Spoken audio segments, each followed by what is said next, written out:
Investor's Guide to Money Psychology, and whose article I took note of on the cover issue of this month's edition of Investment Advisor on liars and cheats. Um, and our second guest, Tim Knudsen, administrator of the Retirement Board. I just want to do a quick recap on the market.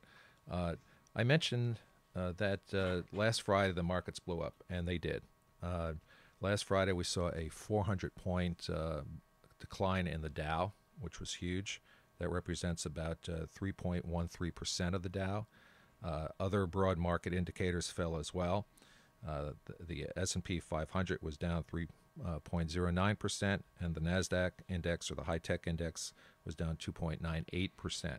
John, why is that bad? It seems like it happens all the time. This kind of volatility is huge, and it's not good for the market. It's bad because investors see, and of course, their portfolios decline, at least take paper losses. But also, many folks will see their IRAs and their 401k plans, their pension plans, their retirement plans fall by a similar amount. It's easy to lose 3% in a day. It's hard to make up 3% in a day. And what we've seen this year is a lot more 400 days down than up. We've seen the market lose, the Dow lose several thousand points this year. And so that would affect funds that are based on some kind of market index. Yes, that means that if your retirement account is invested in stocks, be they high tech stocks in the Nasdaq index, or be they more blue chip stocks and the larger indexes, you're taking a hit. Now the thing that drove the market's decline on Friday was a very unexpected increase in unemployment. It was a 5.5% increase in unemployment over the previous month.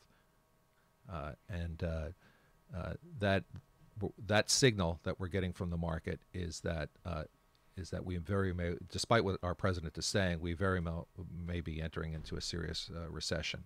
A serious recession, coupled with some inflation indicators that indicate that we're moving into a period of inflation, like oil trading at $138 a barrel, and the price of food, grains doubling in the last 2 years.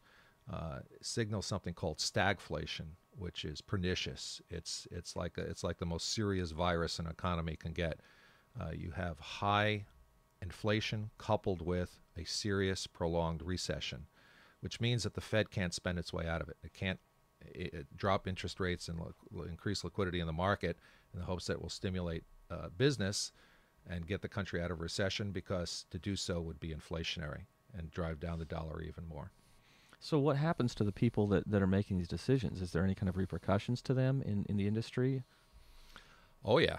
The heads roll. Any examples? Oh, yes. This is going to seem staged, but it's not.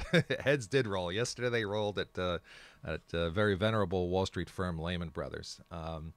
Lehman Brothers, I think, will be the next Bear Stearns. It's one man's opinion, but I'm certainly not alone in that view. A number of top hedge funds on Wall Street have shorted Bear Stearns stock, meaning that they're betting on its demise. Lehman Brothers stock. I'm sorry, sir? Bear Stearns is done. Lehman Brothers. Lehman Brothers. Yes, correct. Good catch.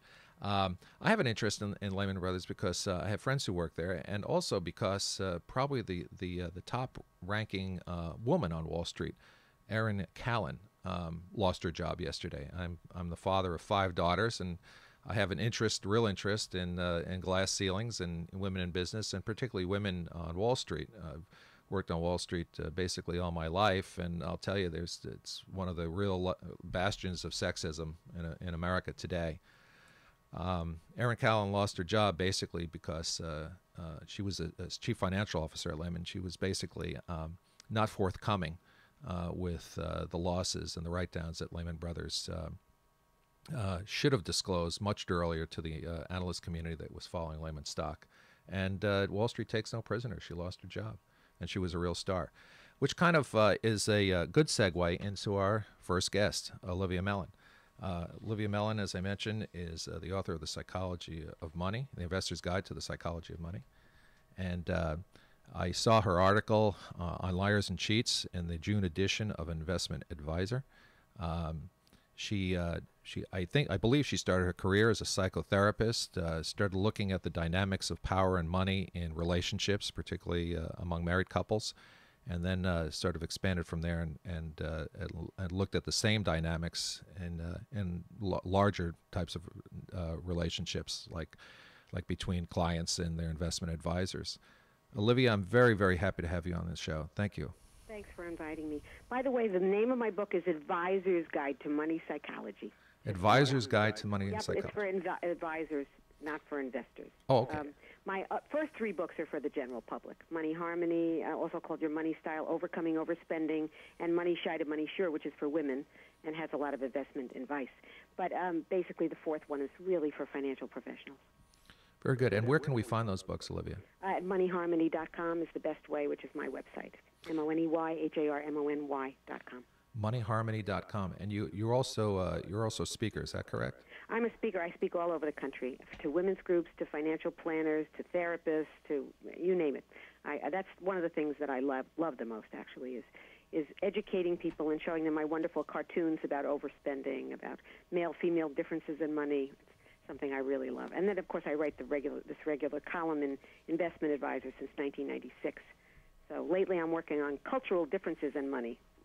That's been really interesting, very, very interesting. You do wonderful work. Where would you like to start this morning? Would you like to start on say, Erin Callan's fall at Lehman Brothers?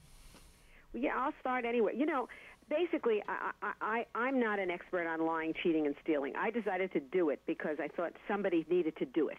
And I really love the article that came out. I have a wonderful co-editor who makes my thoughts sing. So I'm happy about the way it came out. And I got to also bare my soul about ways that I got a little more honest with myself in the process. So it was good. But I'm really not an expert at all about corporate cheating. I'm more the kind of person who writes spoof songs about it. You know what I mean? So, but I'm happy to talk to you about anything that you want to talk about this article, Pants on Fire. What excited you about my Pants on Fire essay? I mean, we can talk about that. What excited me is that Wall Street rarely talks about credibility, its own credibility problems, and its own integrity problems. Yeah. You know, I won't mention the name of the bank because I hope to have them on a future show, but that's a good idea. you know, but we have a major financial institution, a global institution that you know was caught laundering $760 million for Saddam Hussein, Amazing. bilking the oil for food program in Iraq, and unbelievable. who was later caught laundering $1 billion and getting it to Iran for their nuclear development program. Unbelievable. Isn't that unbelievable? That same institution is now fighting a whole host of allegations and investigations, congressional and otherwise, about what's called undeclared accounts, where they help ultra-rich Americans evade taxes by setting up accounts either in Switzerland or Liechtenstein. You know, I think once people get to a certain level of power, they really feel that they are almost omnipotently invisible, and they're not subject to